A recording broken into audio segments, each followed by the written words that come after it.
Sido um homem que desde o ventre da sua mãe era coxo, qual todos os dias punha à porta do templo, chamada Formosa, para pedir esmola aos que entravam no templo. O qual, vendo a Pedro e a João, que iam entrando no templo, pediu que lhe dessem uma esmola. E Pedro, com João, fitando nele os olhos, disse: olha para nós. E olhou para eles, esperando receber deles alguma coisa. E disse Pedro: não tenho prata e nem ouro, mas o que eu tenho, isso eu te dou. Em nome de Jesus Cristo Nazareno, levanta-te e anda. Agora o último versículo. E tomando-o pela mão direita, o levantou, e logo os seus pés e artelhos, tornozelos, se firmaram. Amém? Glória a Deus. Senhor nosso Deus e eterno Pai, Todo-Poderoso, nossa expectativa, Senhor, é que o Senhor fale conosco. Apenas sou um instrumento aqui, Senhor. Esta mensagem, este convite, recebi agora há pouco do pastor Cícero, portanto, a inspiração vem de Ti, não somente das minhas habilidades, da minha fala, da minha maneira de pensar, mas que todo o raciocínio, a inspiração, o poder, a autoridade, Senhor, a vida do Senhor possa fluir do meu coração, da minha mente para o coração dos irmãos. Fale conosco, Senhor, de uma maneira especial. Oh Deus, desperta-nos, abençoa-nos, abre as portas do céu, derrama avivamento, derrama poder, cura, libertação. Oh Senhor Jesus, nós te pedimos nessa hora, ó Pai, e esperamos, meu Deus, confiantemente enquanto ouvimos a Tua palavra. Amém? Podemos assentar?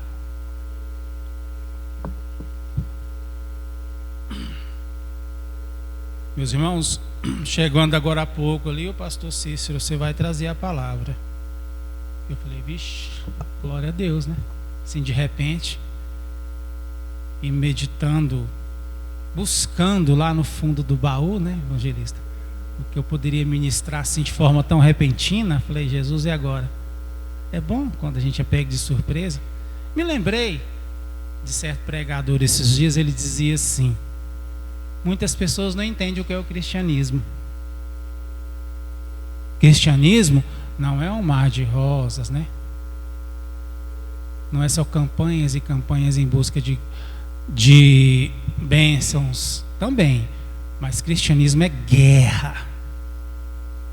Pastor agora há pouco falando, imaginou se ele entra lá no meio daqueles traficantes lá assim, né, sem estar verdadeiramente revestido do poder de Deus, fatalmente seria envergonhado. Então, irmãos, cristianismo é uma guerra, é guerra. E não vamos à guerra segurando ursinhos puff.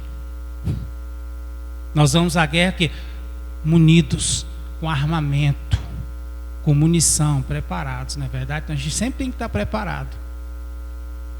Pois é que eu passei uma semana aí de muita dificuldade, luta, mas temos que estar sempre preparados, munidos, porque a Bíblia diz que as armas da nossa milícia não são carnais, são poderosas em Deus para destruir fortalezas, sofismas. E eu quero já introdutoriamente, antes de entrar aqui neste texto, pregar um pouco, serei breve, né?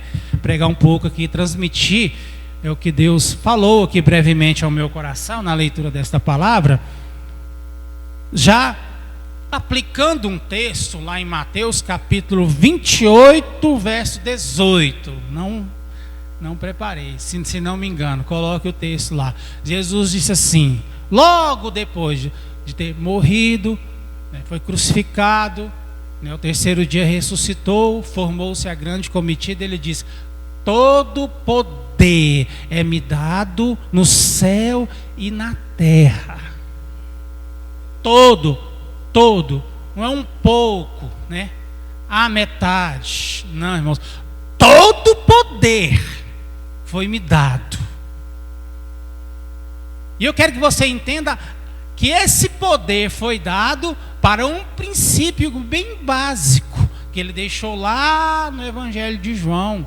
Falou assim, olha, as coisas que eu faço, falando para os discípulos, até maiores do que eu vocês farão. não só vão fazer o que eu faço, mas até maiores. Sabe qual que é o nosso maior problema hoje, irmãos? Como eu falei de guerra aqui, quando nós vamos preparados para enfrentar o diabo, os problemas, os desafios do dia a dia, não temos esse entendimento. Temos da parte de Deus poder, autoridade, irmãos, para aniquilar as forças do diabo, para destruir as sofismas, as fortalezas. Às vezes tem coisas assim, que eu passo anos e anos se perguntando ao Senhor, Senhor, por quê? Não consigo entender, às vezes, algumas situações. Nós que uma vez professamos servir a Jesus Cristo, cremos nele, sabemos que ele é poderoso, sabemos que Jesus Cristo realmente tem poder para curar, para libertar, e às vezes somos munidos de uma fraqueza espiritual enorme, não temos força. A razão diz, irmãos, porque nós não entendemos a fé, o cristianismo, nós não entendemos. Temos que entender de fato que o sacrifício de Jesus Cristo, né, tornou-se para nós. Eu quero pontuar uns aqui. Primeira coisa, tem gente que até tem dúvida até hoje da sua salvação. Tem gente que duvida. Tem gente que assim, acorda cedo, ele errou, pecou, né? Vacilou, fez alguma coisa, que a Bíblia diz que todos pecamos, né? Todos nós erramos. A Bíblia diz isso, não é verdade? Quem não tem pecado, torna-se mentiroso. Todos nós erramos. Aí ele pecou, de manhã ele vai lá, pede perdão, ele está salvo. Aí depois à tarde ele volta de novo a pecar. Aí ele fala, agora de novo estou perdido. Aí chega mais à noite, durante o dia lá, ele fala assim, agora eu estou salvo de novo. Agora, nós não entendemos realmente o que tem. Precisamos entender verdadeiramente o sacrifício de Jesus Cristo para as nossas vidas. Se você for lá no Antigo Testamento, observe bem, quando nós vamos lá no Antigo Testamento, eu fico pensando, o ritual, a burocracia que era para você ter intimidade com Deus. Não há nada melhor nesta vida. Não há riquezas, nada melhor do que você pode ter a mais linda esposa do seu lado, belos filhos, prosperidade, tudo isso. Mas se você não tiver uma intimidade com Jesus Cristo, um anelo puro, um anelo verdadeiro, irmãos, se você não tiver de fato ali aquele encontro verdadeiro, pessoal com Jesus Cristo, nada disso adianta. No Antigo Testamento, era, se necessário, levar um bode, ou um cordeiro, ou uma pombinha, de acordo com a situação econômica de cada um, levava ali no sumo sacerdote. O sumo sacerdote, né, fazia todo o seu ritual, colocava as vestes e tudo certinho, e diante do templo, uma vez ao ano, o sumo sacerdote chegava lá, apresentava o pecado do povo a Deus, aí Deus se manifestava com a sua glória e perdoava, ou seja, havia todo um ritual, e ele tinha que tomar ainda um máximo cuidado, porque se ele chegasse ali na presença do Santo dos Santos, tinha o Santo e os Santos dos Santos, o Santo o sacerdote ia, os Santos dos Santos era o sumo sacerdote. Ele chegava, se ele não tivesse ali todo o cuidado de fazer a purificação necessária, tanto que, segundo estudiosos, que amarravam uma corda, ele colocava a estola sacerdotal, uma corda, sininhos, né, e alguém ficava ali na ponta. Quando ele chegasse, se chegar lá, tudo bem, não ouviu não, mas o chilim já era fulminado. Então, quando burocracia, hoje não, hoje o escritor, né, Paulo, não, já ia falando Paulo, quem escreveu a Hebreus nós não sabemos ainda. O autor aos Hebreus diz que chegamos com confiança diante do trono de Deus, com confiança, com ousadia, porque sabemos que temos de lá o autor e consumador da nossa fé, para ouvir as nossas necessidades, para ouvir os nossos problemas. Está com algum problema? Está precisando de cura, de libertação? Dobra os teus joelhos, apresente a Deus, porque eu tenho certeza que Jesus Cristo vai chegar e vai te dar a vitória, em nome de Jesus Cristo. Hoje ficou tão simples, né? Eu dobro os meus joelhos e falo, Jesus, me ajuda. Ele vem e te socorre. Simplificou. Hoje é simples, mas não. Pegamos a internet, a rede social, né? Tanto coach por aí ensinando tanto besterol, irmãos, que eu fico assustado. Às vezes é tanto besterol. Paulo diz assim, o pessoal está aí. Olha para você ver, Paulo, naquela época, irmãos, que serve para hoje. Eu temo que de alguma maneira, como Eva, Satanás corrompeu o entendimento de Eva, sejam de alguma maneira corrompidos os vossos entendimentos. Evangelho de Jesus, irmãos, o Evangelho, ele é simples, ele é puro. Ele é crer em Jesus Cristo, que o poder foi dado a ele deu a nós e nós temos em nossas mãos. Para quando você impor as mãos, irmão, sobre o endemoniado, ele ser expulso. Para quando você pôr as mãos, irmão, sobre o que não está liberto, ele ser liberto, ele ser curado. Está sobre nós, estamos revestidos do poder de Deus. Temos que entender esse sentimento. Eu me lembro de uma experiência extraordinária que eu tive com Jesus a respeito disso. Eu estava inconformado ali quando eu estava no Margarida Procópio, uma congregação que era nossa, lá, fui ajudar um pastor. Cheguei no pastor André, falou: pastor André, o senhor me permite? Eu vou ajudar o pastor Walter, ele está me chamando. Ele falou: não, vai meu filho, vai, é bom. Oficina, você é jovem, né? Mente vazia é oficina do diabo. O jovem tem que estar ocupado com a obra de Deus, né, pastor? O tempo todo, vai lá. E nós evangelizávamos e nada, pastor Altair. Não rendia aquela obra ali um dia. Um dia eu cheguei mais cedo, fui em jejum e oração. Oh, aleluia. Eu até arrepio, irmãos, quando eu conto essa experiência. Cheguei, fui em jejum e oração, cansado do trabalho. Cheguei mais ou menos 1h, já estava em jejum.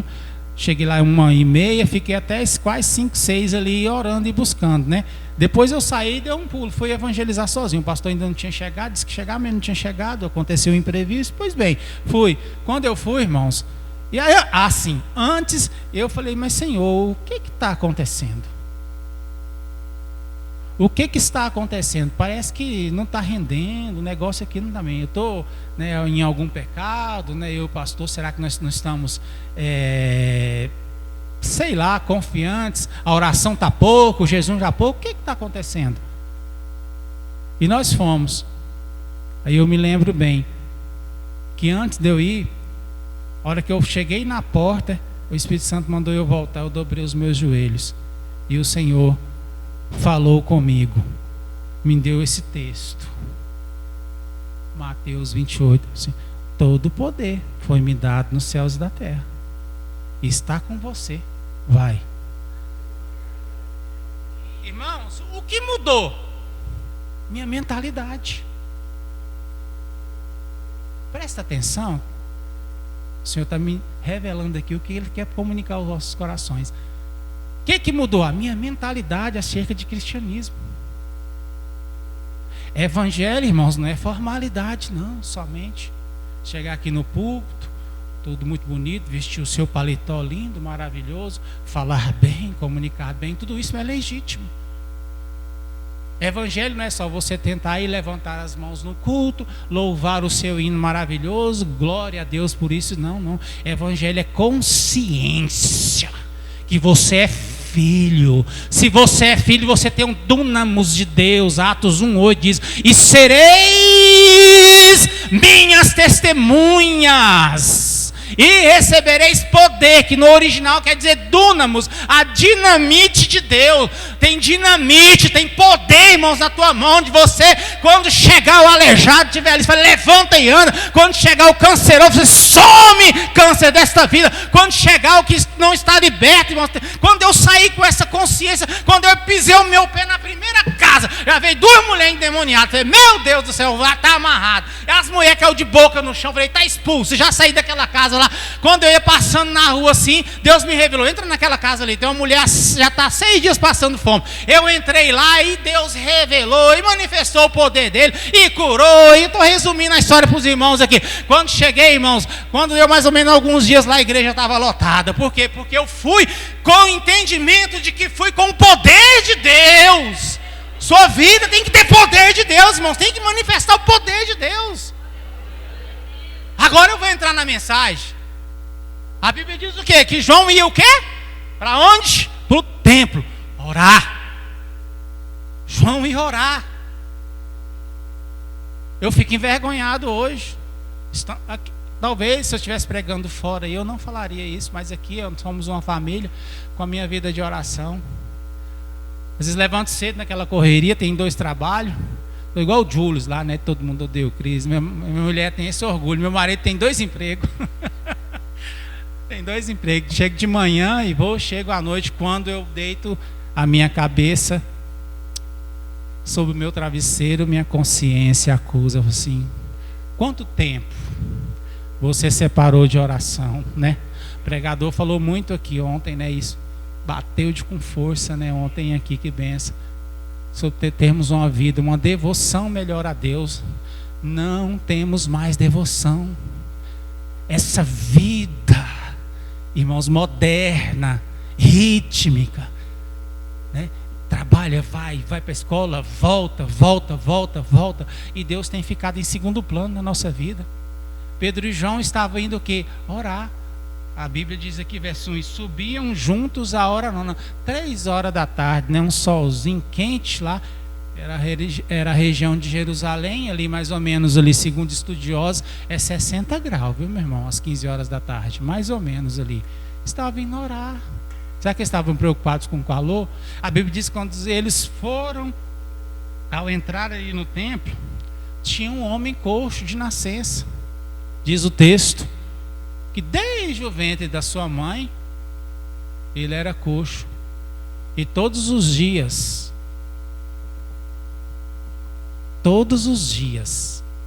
diz o texto, aqui está no texto, verso 2, se você for conferir, todos os dias ele era levado, ele não andava naturalmente, né?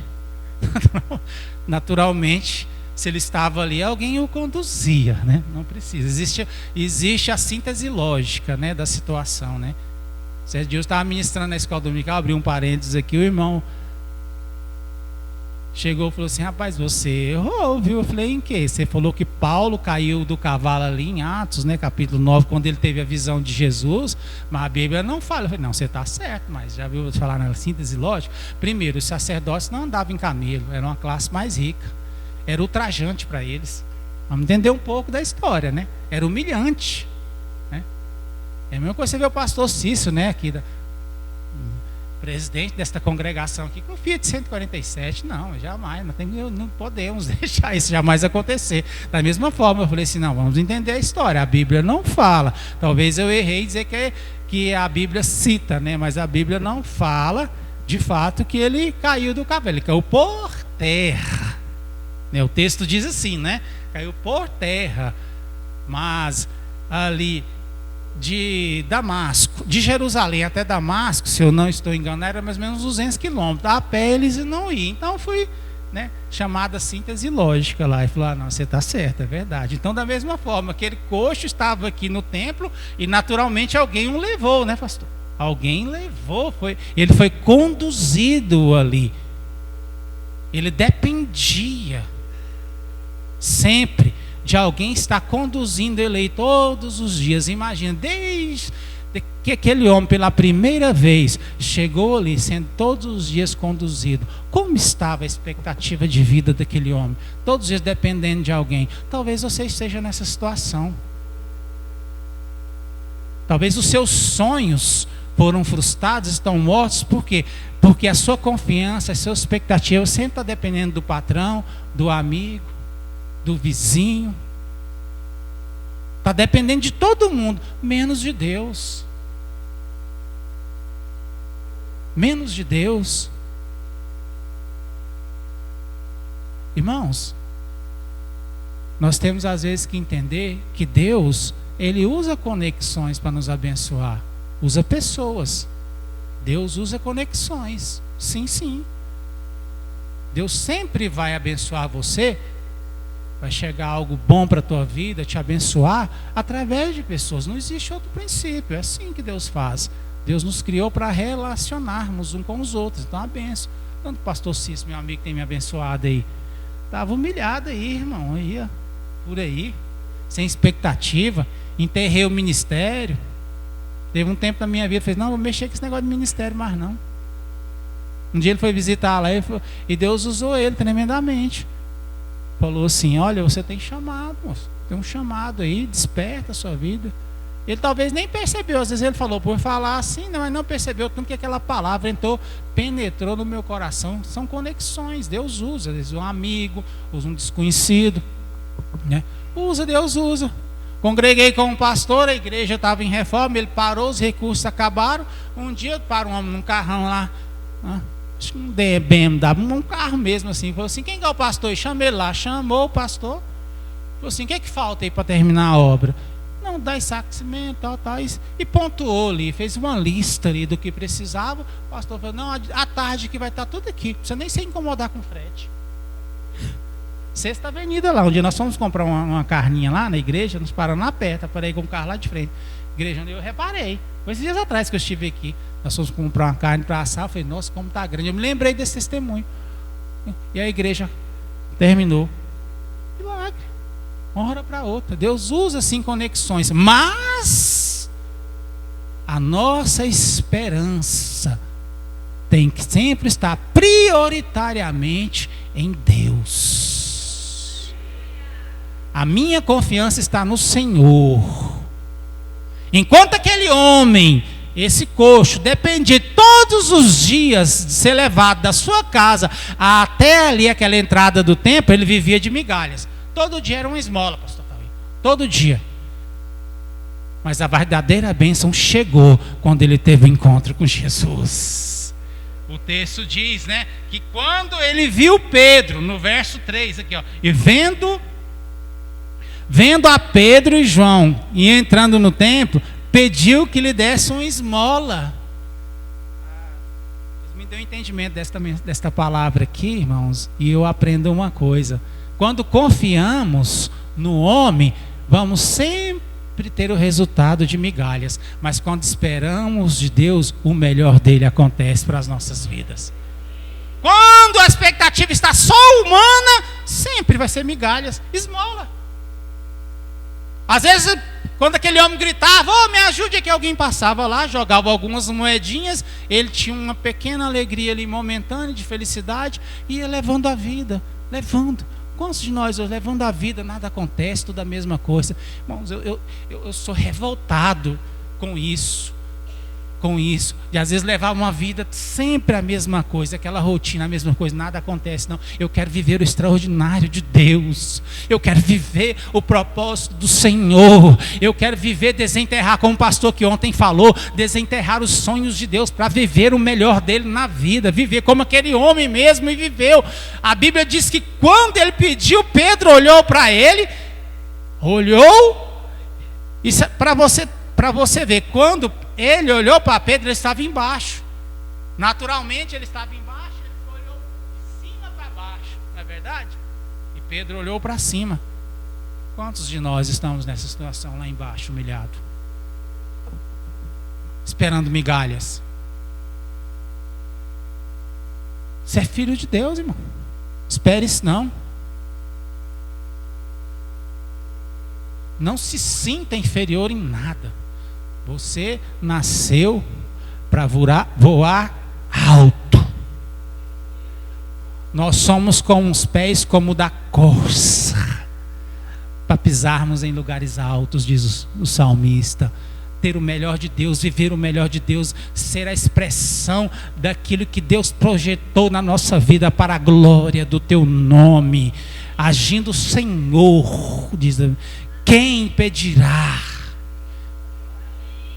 Aquele homem olhou, quando ele olhou de cima para baixo, Pedro disse, olha, eu não tenho prata, eu não tenho ouro, mas o que eu tenho eu te dou, Jesus. A Bíblia diz que aquele homem saltou com seus pés, saltou, ou seja, ele estava numa posição, de repente Jesus elevou ele a outra posição. É assim que Deus faz conosco. Quem era você, quem era eu, irmãos, antes de conhecermos Jesus Cristo? Estávamos lá embaixo, humilhados. Pastor Cis conta aqui, mas minha história não é diferente da dele, não. Às vezes até na minha família. Um dia eu não gosto de citar essa palavra, mas como eu estou sendo orientado pelo Espírito Santo, talvez você se assemelhe comigo aqui, pode te curar. Eu estava sentado, um parente meu falou assim, essa miséria aí nunca vai dar nada na vida, porque tem só um braço, vai fazer o quê? Não pode trabalhar e tal. Irmãos, aquela palavra ficou e acabou, aquilo ficou como uma nódia na minha vida. Até um dia eu entrar numa igreja como esta aqui e um pregador falar: ó, Jesus Cristo pode mudar a sua vida. O que o homem falou, né? O que o homem falou. Entenda que a última palavra é do Senhor Jesus Cristo, é Ele. Ele é quem assina.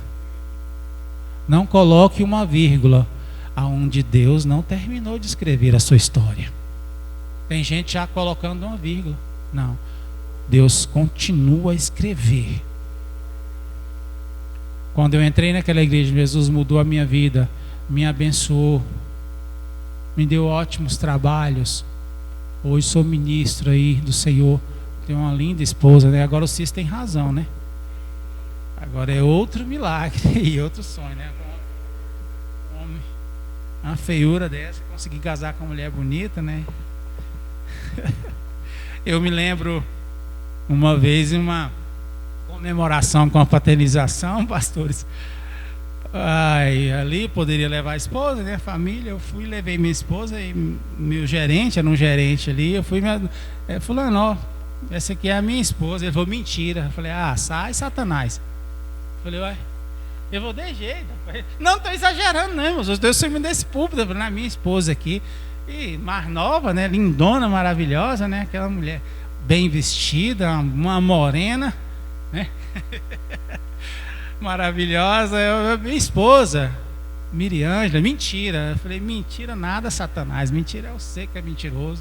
Sai desse corpo, em nome de Jesus. Eu falei: não. Eu falei: não, eu entendi a sua surpresa. Eu entendi. Mas não é mentira, é verdade. Mas eu entendi, você está surpreso, né? Falou: eu tenho certeza que tem interrogação aí na sua mente. Como pode? Pode, porque tudo posso naquele que me fortalece. Aleluia. Uma vez meu irmão chegou lá em casa lá, tem umas histórias que às vezes eu conto, pensa: não, só pode ser mentira, não. Eu falei: irmão, vamos ali orar para nós casar? Pastor, hoje ele é casado também, muito abençoado, e prega muito, viu? Quer trazer ele aqui. Ele mora ali em Senador Canedo, é um ótimo pastor, bom para pregar, prega bem demais, mas também é de muita oração. Ele falou: vamos ali no monte, vou ficar ali mais ou menos uns 3 dias. Eu falei: sério? Vamos? Não dou conta de ficar isso tudo, não. Talvez um dia e meio eu fique. Eu fui naquele monte do Mendão, mas por que você quer? Não, quer casar? Ele foi assim, rápido, objetivo. Eu dei uma olhadinha de cima e embaixo, você tem razão, tem que ficar 3 dias mesmo no monte. Porque do contrário, irmão, você precisa. E casou com uma morena linda também, era cunhada do meu esposo, bonita, né? Muito bonita. Eu falei: rapaz, povo, na oração tem jeito mesmo. Na oração ela ajuda, né? Então, irmãos, nós temos que entender isso. Já estou finalizando aqui. Temos que entender o que somos em Deus e o que temos em Deus. Repete comigo. Precisamos estar consciente, repete. Preciso estar consciente o que eu sou em Deus e o que eu tenho em Deus. O que eu sou, filho amado. O que eu tenho, todas as promessas. Amém? Você está diante de um Deus que para ti não há porta fechada. Deus todo poder foi dado, irmãos. Ele está destroçando Satanás na sua vida. As portas vão abrir, né? Os sonhos serão desenterrados, os projetos sairão do papel. É momento de viver o novo de Deus, o melhor de Deus. Como diz o autor aos Hebreus: cheguemos, né? Vamos confiadamente ao trono da graça, né? A fim de receber bênçãos, misericórdia em tempo oportuno. Qual que é o tempo oportuno? Hoje. O tempo é hoje, é o agora. É agora, nesse momento. Não é para daqui 1 ano, 2, 3 anos, não. Agora é o novo de Deus. Agora é o melhor de Deus. Agora chegou, né, aquele que Deus, os propósitos do Senhor. Chegou o agora. Não é para daqui 1 ano, não. Amém? Vamos ficar de pé?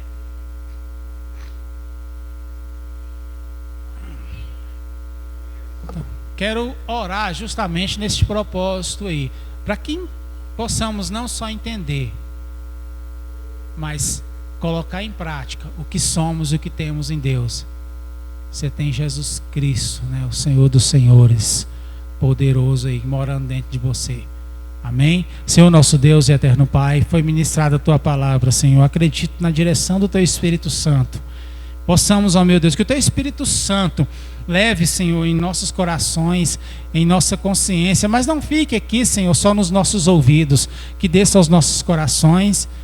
Oh, meu Deus, que possa, em nome de Jesus Cristo, surtir o efeito, ter resultado, Senhor, não por causa de nós, não em nós, mas no Teu poder, Senhor Jesus. Nós te pedimos e te agradecemos em nome de Jesus. Amém. Repasso aqui a quem de direito.